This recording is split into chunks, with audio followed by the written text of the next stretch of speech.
What's up, everyone? It's Carmen Johnston, aka Mrs. J, aka Queen Carmi, aka DJ Carm Brulee, here and ready to build knowledge with my two amazing co hosts. I am a Black woman born and bred in the Bay Area. I am a proud Gen Xer, radiant English professor, and pop culture enthusiast. I have a bachelor's in liberal studies and master's in English creative writing, both from San Francisco State University. I've worn several hats at Chabot College, ranging from co-founding the Change It Now learning community to co-leading the Chabot Collaborative for Equity and Professional Growth. Mostly, though, I'm interested in transformation by holding space for difficult conversations that will ultimately move us all closer to a more equitable college and more just world. Hey, this is Sandra coming to you direct from Hayward, California, the heart of the San Francisco Bay Area, where I was born and raised. Who I am in a nutshell. I am a first-generation Chicana in the U.S., also the first in my family to go to college. My parents are immigrants from Mexico. I have a bachelor's degree in Chicano studies from UC Berkeley and my master's degree in counseling from Cal State Hayward. I have been a California community college counselor for the past 20 years. I provide academic, career, and personal counseling in one-on-one sessions, as well as in college success courses. In these Brown Bag podcasts, my intention is to share my experiences working with my community and my college students. You will meet some of my mentors and awesome colleagues who have motivated me to continue doing the work that I do. Hello, my name is Monique Williams. I am currently an English instructor at Chabot College. I work with the Emoja program. I am the tri-chair of the Student Access, Success, and Equity Committee, and I am a member of the CCEPG. I was born and raised in Hayward, California, and I am a proud Chabot College graduate. I earned a BA from Mills and an MA from San Francisco State, but I never left Chabot. It's my home. And I have been a part of the institution in many different ways. I've been a student, an administrator, and now I'm a teacher. I have had the privilege of seeing the college through 3 different lenses. I joined the Brown Bag podcast because of the 2 women I get to be in conversation with, Sandra and Carmen. These women, with a lot of care, teach me more about how to best serve the Chabot College community. I hope listening to this podcast will give you the same opportunity for growth that each conversation with these women gives to me.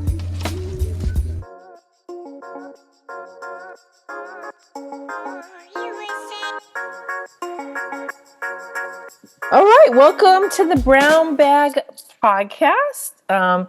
This is almost part 2 because I get to keep working with Virginia and Tara on looking at basically how you repair relationships.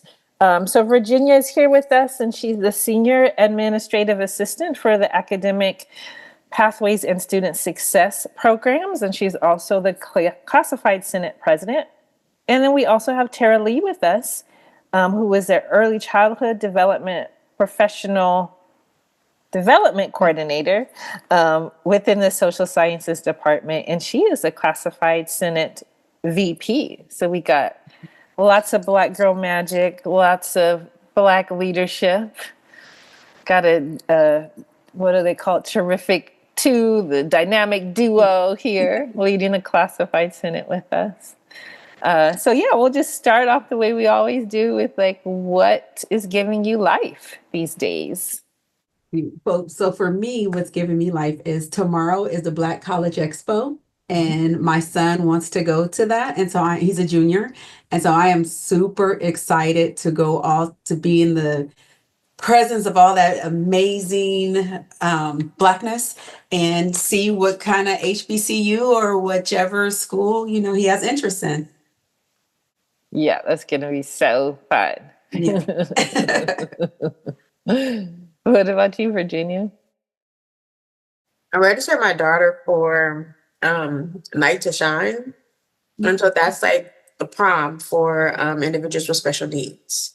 Oh, And neat. so we've gone a number of years, and it's tonight.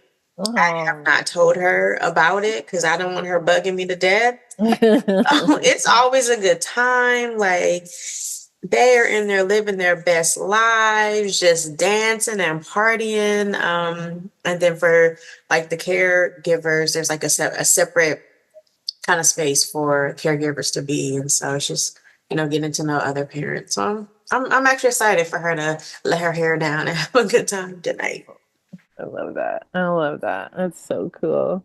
Okay, this is corny, but what's giving me life right now is I just finished watching this show called Sweet Magnolias on Netflix.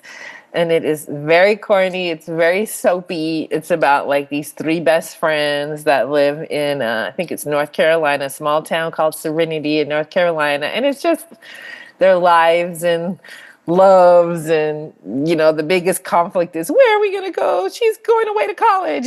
Like, it's so like super mellow. Everybody is so like easy to forgive, easy to apologize. They confess their love to each other all the time. It's just very sweet, and I felt like I just need that kind of comfort right now, just something that's very low key and just sweet and like not heavy. So it's been a nice little balm the last couple of days. It's very, very corny. I only recommend it if you need that as well. And it's diverse. It's a diverse cast, which is nice. Well, today we're going to talk a little bit about repairing relationships. Particularly, I guess, any relationships, but I think when we're thinking about kind of white supremacy or anti-Blackness, places where that kind of stuff comes up, even internalized racism, I think sometimes between people of color, right? Like those things need to be repaired. And so I wanted to talk a little bit about that. So my question for you two is, what do you think is needed to repair and restore relationships that have experienced like a break in connection or a rupture? Accountability. You want to say more about that? I think we live in a society to where it's easier to point the finger instead of looking internally to see how you contributed to a problem.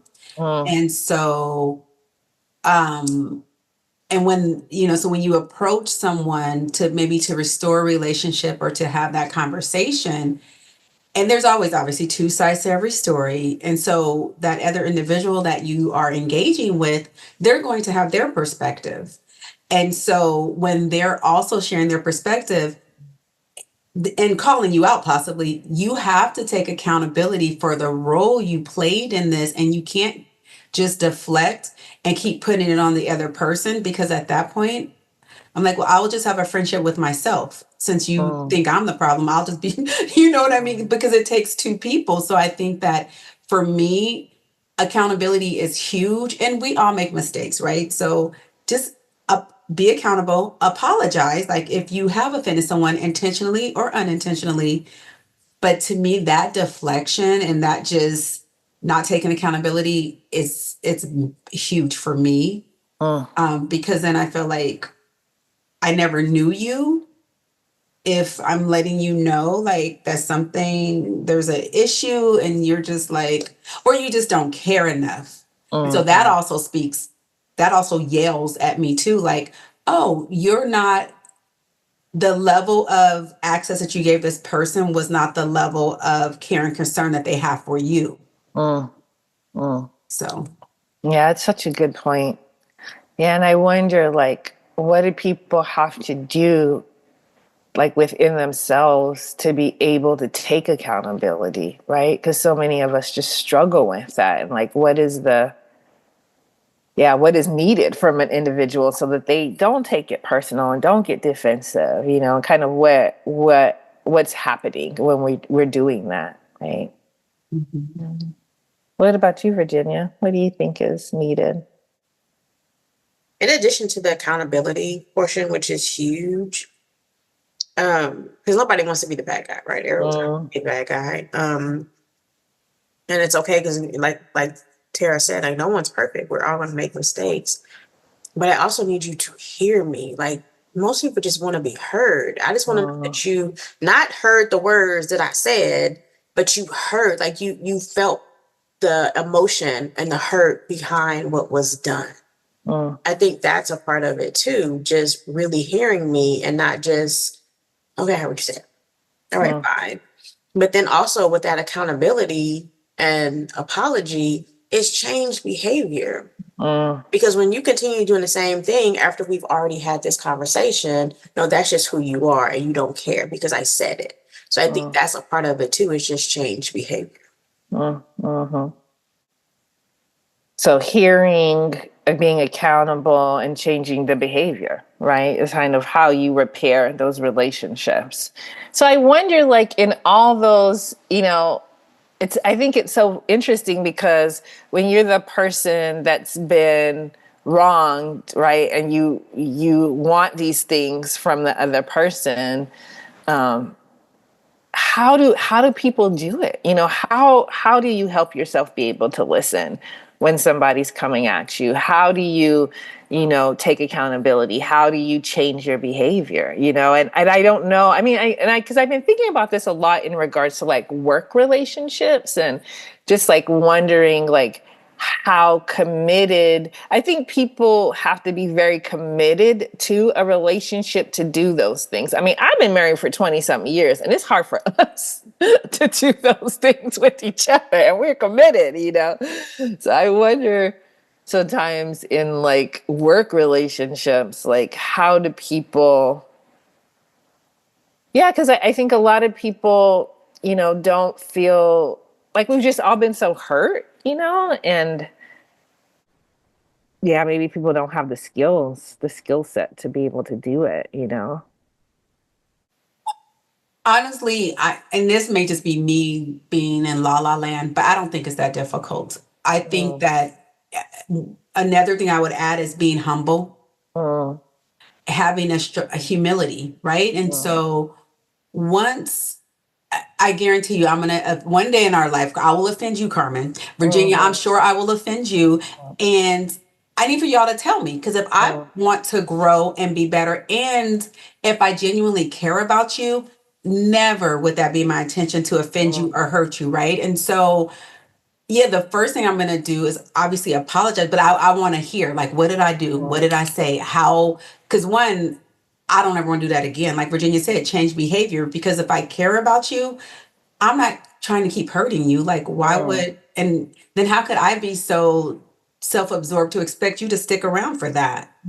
I wouldn't do that. So, I could tell you one example of something that it was a real life situation that happened, and it was a coworker, let's say a friend, and so I kind of just pulled back. I was like, you know what, I can't, and I had to own the part that I played in it though. And so she had approached me and she was like, hey, can we talk? And I was like, sure. And so throughout the conversation, I was sharing with her, my perspective. She shared with me hers. And, but like Virginia said, she heard me. She listened. She wasn't just listening to respond. She was listening to understand, to hear how she hurt me as I was doing the same. And literally moving forward, I was like, what do you need from me to be better? And she asked the same of me. And I told her, I'm like, here's what I need you to do. Here's how I need you to show up for me. She said the same. And I'm like, okay, I agree with this. Like, I will work on these things because you're someone that's important to me. And but when I tell you, it was such a like humble, beautiful experience. It wasn't pretentious. No one came in with like attitude. Like it was like we read a book. It was like, okay, follow step A, follow step B. And it just went really, really well. But I felt like that was two high functioning adults who had regulated their emotions to have a civilized conversation.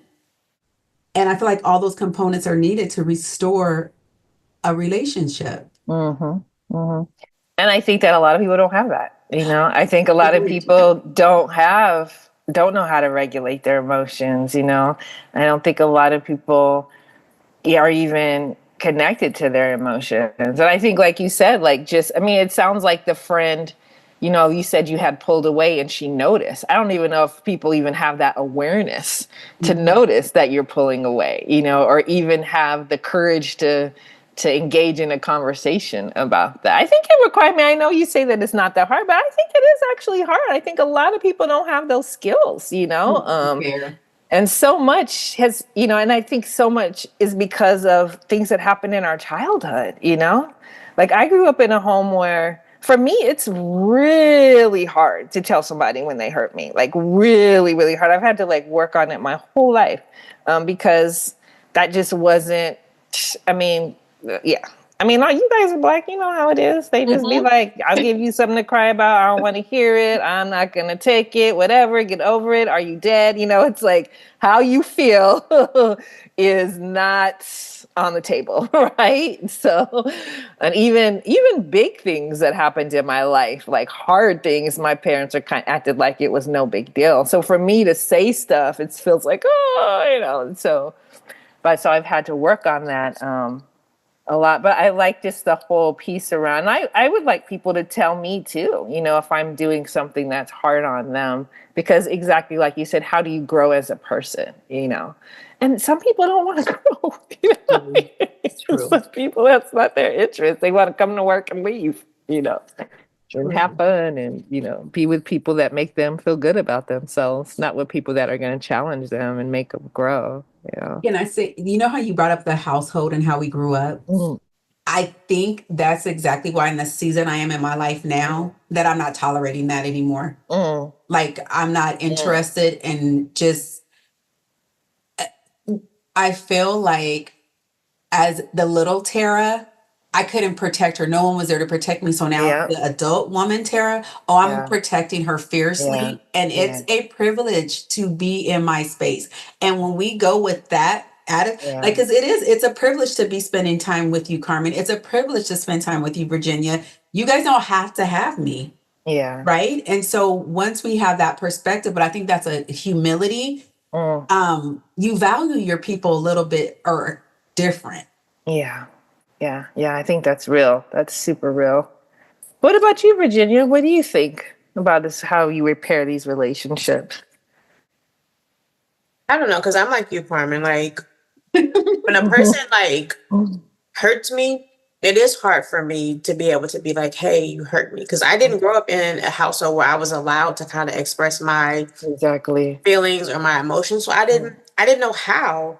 And then it's just like that uncomfortable feeling of, ooh, like, what are they, how they going to feel, right? But I think just kind of growing as a person, it's just leaning into that, right? Like you can't grow in your comfort zone. Like you have to get outside of your comfort zone to be able to just express like, hey, you hurt me. Or I was offended or I didn't like, right? And so I'm getting better at being able to do that. And I also know me, I will hold a grudge forever. If y'all got a grudge and y'all trying to let it go, baby, give it to me and I will hold it for you. Like I am that person. I will hold on to a grudge. And I would just think about it and just play it over and over and over again. Just to be like, yep, and that's why, right? Because I have trust issues. And so a part of like my growth is I don't want to hold on to it, right? Like it's killing me to hold on to it. And that person is living their life. They just that part, right. And so, but it's just like leaning into that discomfort. Like even if a friend comes to you and says, hey, like, you know, if a friend would come, hey, you offended me, hey, you hurt me. Let me lean into that discomfort. Hey, what did I do? Like, how do I am sorry, right? Just genuinely, I did not mean to offend you. Like, but also like I need just people to understand, like, but are you genuine with the friendship? I think that's the other part. I think sometimes people attach themselves to you because they get a service or they get a benefit from being your friend. And so when you express like, okay, you express to me, and I've had, you know, these instances where, you know, people felt I hurt them or you're whatever, right? And come to me, we have a conversation, we clear the air. things are cool. And it takes me a minute. Like when you do Mm. something, like don't expect me to be immediately like, give me a second. I need a minute. But then like getting over it, okay, it's cool, right? Let's repair this, and then you do the same thing. So that's what I mean by that change behavior. Don't keep doing the same thing and expect to have that access to me. But I also sometimes you gotta let it go too. And I think knowing when to let something go is also difficult, right? Like we've been friends for X amount of years, like you're familiar. I want to continue to give you the benefit of the doubt. Sometimes it's like I gotta say goodbye, right? And I think sometimes that is difficult as well. Just knowing that maybe this isn't a friendship that should continue. Maybe we do have to, say our goodbyes. I wish you the best from over there. Yeah, sometimes it's a friend for a season, right? And you just have to move on. I think the piece around trust, as you were talking about, is just so important too. Yeah. Were you gonna say something, Tara? Yeah. I have struggled with this. So you're getting to know the Tara after like therapy, after working on herself, Yeah. after literally getting extremely sick from stress and my body shutting down. So I'm getting my health back. So this is the other side of me, right? This is the home and kumbaya Tara. So one thing is I had to work hard because I had this had me in a chokehold. Seeing people through my rose color lenses and seeing them for what I wanted them to be as opposed to who they really are, which did nothing but continue to hurt me because they were being their authentic self, right? And so you're like, okay, she said this or she did this or he, whatever, family or friends. You don't like it. You tell them about it. Like Virginia said, the behavior doesn't change because they're being themselves.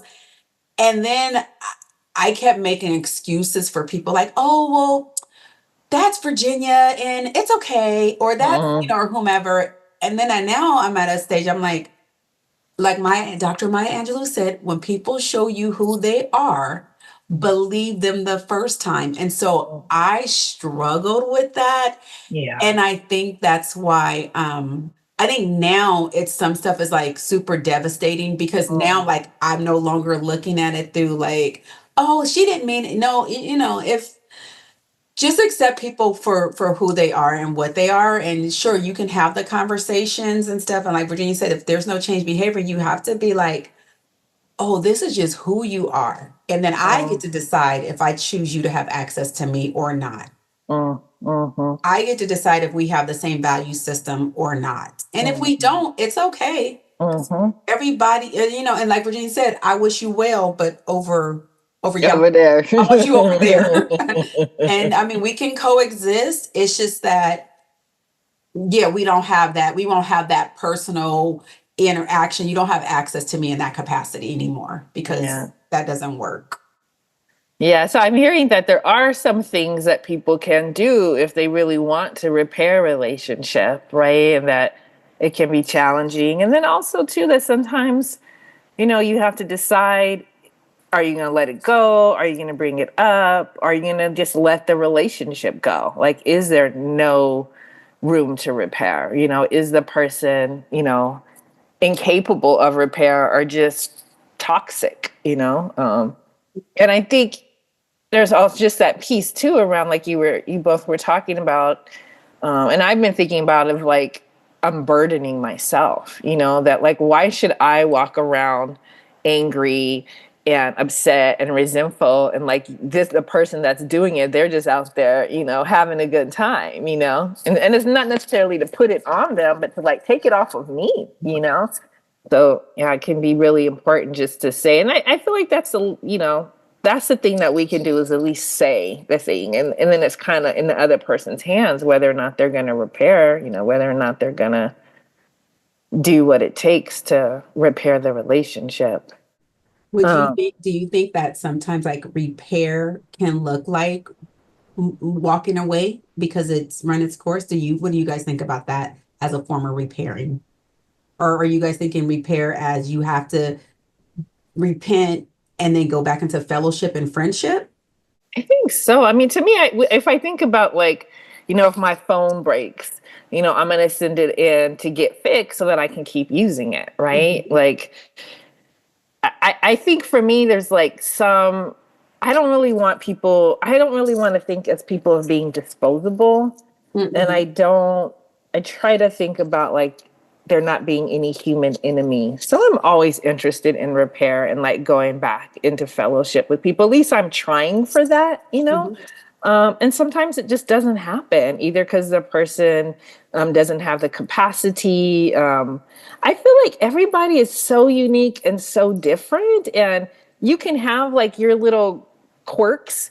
But if I tell you that something you did hurt me and you can't, like for me, for example, I'm someone who's always late. Like everybody knows that I'm always late, right? And if one of my friends says, Carm, every time we meet up, you're like 15 minutes late, and that's hard on me. And say, okay, I got to work on that. I'm going to show up and I'm going to really try to work on this quirk because I care about this friendship. Mm-hmm. But if somebody can't do that, then that's a problem, right? And I have a friend of mine that's late all the time, like ridiculously late, and I just kind of accept it from her because I know it's not intentional. She doesn't mean anything, but there might be things that people do to me that are hard on me that have to be addressed, right? So I feel like there's some ways you can accept people for who they are and their little quirks, but then when they do something that's hard on you and they can't address it, then I think that that's a problem. But I don't know. I mean, everybody's different. What do you think, Virginia? Do you think repairing means restoring and fellowship, or does it sometimes repair mean go your separate ways? For me, like what Carmen said about people being disposable, right? Like I tend not to think that. I Mhm. tend to think repair is okay, we can have a conversation and we could move on, right? Mhm. Meaning continue the friendship. But past practice for me has been that the behavior, like again, I'm big on you have to change your behavior. Yeah. And sometimes it's like the behavior continues, and I feel like, okay, I have taught you how to treat me because I was allowing it for so long. And then it was like, okay, we had the issue, we addressed it, we repaired, and we moved on. And then you're continuing the same thing.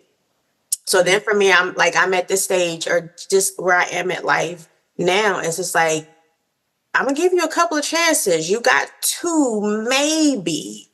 And then it's clearly we cannot repair this, right? We have to move on. We have to go our separate ways. Like again, I will like when you got ready to say the quote, I thought you was getting ready to say Michelle Obama, when they go low, we go high. Because a lot of times my thought process, no, baby, I want to go lower. Lower. But just trying to be better, but also mindful of myself, right? And just my feelings matter as well. Like my time and attention and all of those things matter. And just like being a better friend to me Yeah. is what I'm trying to be moving forward. Mm-hmm. Yeah, that's important. What do you all think the institution could do to help us around repairing relationships? Well, it's funny you asked because on I feel like a commercial. On April 25th, no, Sophia just sent out an email of trainings that are coming up. And so Yeah. there's one that HR is putting on handling difficult conversations. Mm. So I don't know what that's going to look like, but I think that's a start. At least hopefully they're going to be giving people the tools of how to engage and but I almost feel like it needs to be from a therapist perspective and not just HR business perspective. Yeah. Because we're human, right? So there's so many emotions, and once you're hurt, sometimes you're not thinking logical because you're in your feelings. Yeah. And so yeah, so that's I don't know what the institution could do is I feel like, and I don't mean anyone from the CARES program. I know the CARES people are great, but they have a job and I think they got a lot on their shoulders. Mm. But I don't know how that would work. Like, can we, have like an on-site or like a couple of times that to do like restoration or relationship repair with people, but have like Pressure. God bless you. Have like a professional there. So you're not trying to navigate the conversation. just with the two people, because sometimes you can't hear each other, so you do need a third party. So, I mean, I don't know. I think that would be great if that was like an option. Mm. Yeah, I was telling someone like when I worked in nonprofit before I worked at Chabot. I mean, one thing is in nonprofit, I don't know if you guys have ever worked in nonprofit, but people's emotions was always, I mean, there was always people crying and upset or fighting. And there's something, I mean, it was dysfunctional in a lot of ways, but there's also something normalized about like that the work we were doing was hard and that people were going to have feelings about it, right? There was something that was normalized about that. And I feel like that at Chabot or at these academic institutions, it's almost like you're not supposed to have emotions at all, you know?